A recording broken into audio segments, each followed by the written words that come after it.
Today, I would like to discuss some more questions from King Lear. As you know, from King Lear, so many questions have already been discussed. Once again today, 20 questions we have to consider. Question number 161 आज इस series में पहला है, तो हम लोग इसको देखेंगे. Why is Kent profoundly angry at Oswald? Oswald पर सबसे ज़्यादा बहुत नाराज केंट क्यों है? तो ओसवाल्ड का व्यवहार, जैसा कि मैंने आप लोगों को पढ़ाया था, कि लियर के प्रति बहुत ही रूड है. ओसवाल्ड राजा के प्रति बहुत रूड बिहेवियर करता है, इसलिए इसका एप्रोप्रिएट आंसर होगा सी.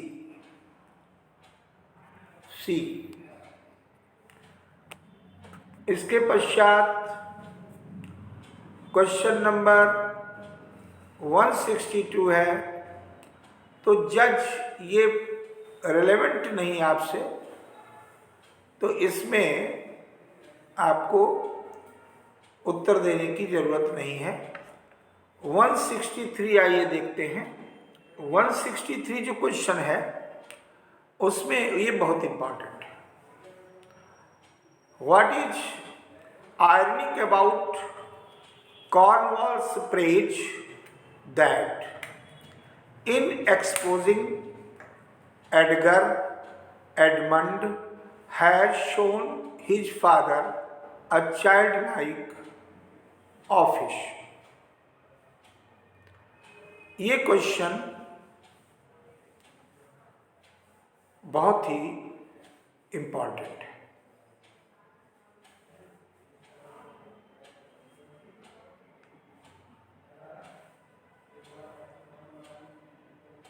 इस क्वेश्चन को, इसमें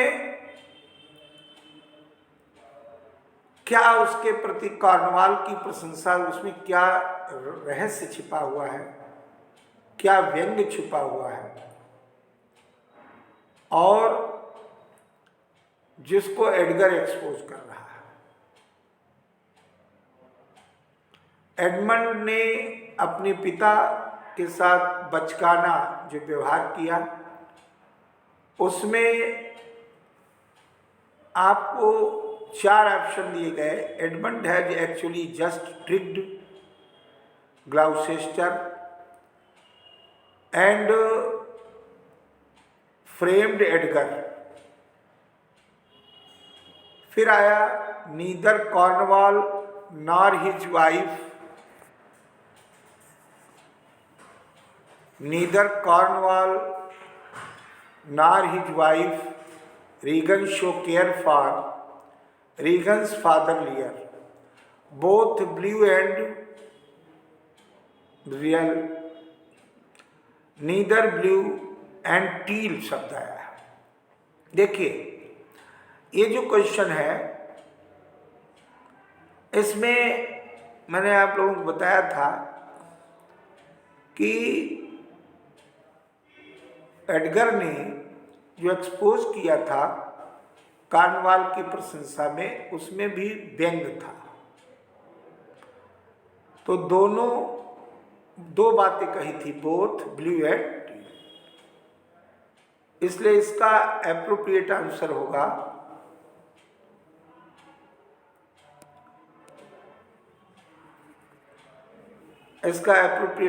होगा सी. क्या होगा? सी.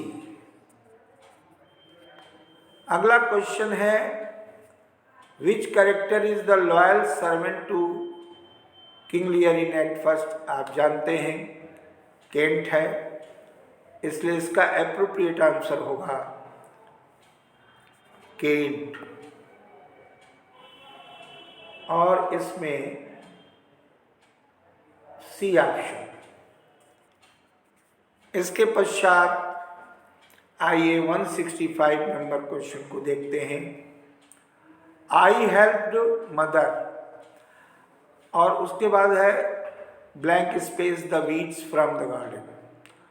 तो इसमें मैं आपको कहूँगा कि चूंकि ग्रामेटिकल है, एप्रोप्रिएट वर्ब इंसर्ट करना है यहाँ पे, तो इसको आप कर सकते हैं।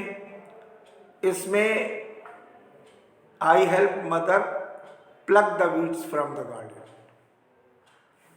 गार्डन से चुनने के लिए प्लग शब्द आएगा वीड्स को चुनने के लिए, इसलिए प्लग। इसके पश्चात क्वेश्चन नंबर 166 देखें ध्यान से, ये भी इंपॉर्टेंट है। How does Edmund trick Gloucester to pay attention to the letter? 4 option है। He shows the forged letter to Gloucester when he gets home, वो जाली पत्र दिखाता है ग्लाउसेस्टर को जब वो घर पहुंचता है। तो ये तो इसकी प्रासंगिकता नहीं है। आप जानते हैं कि he explains that he found the letter and is not sure, ये भी आपको पढ़ाया कि उसका कोई अर्थ नहीं। वो एडगर पर ब्लेम करता है for the events that took place, Lear के कोर्ट में भी नहीं। लास्ट देखे ध्यान से, he arouses Gloucester's curiosity by pretending to hide the letter. वो ग्लाउसेस्टर की जिज्ञासा को उभारता है, जगाता है, किसके द्वारा? पत्र को छिपाने के बहाने से। ये प्रसंग आपको पढ़ाया, इसलिए इसका एप्रोप्रिएट आंसर होगा डी। क्वेश्चन नंबर 167 देखें। Who kills himself herself? जाहिर सी बात है, हमने आपको बताया था गॉर्निल ने अपने आप अपना सुसाइड किया, हत्या की, अपनी आत्महत्या की।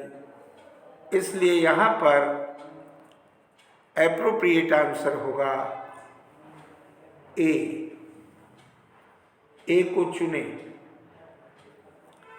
Next question 168। How did King Lear's second daughter die? आपको बताया था कि जो सेकेंड डॉटर रीगन है,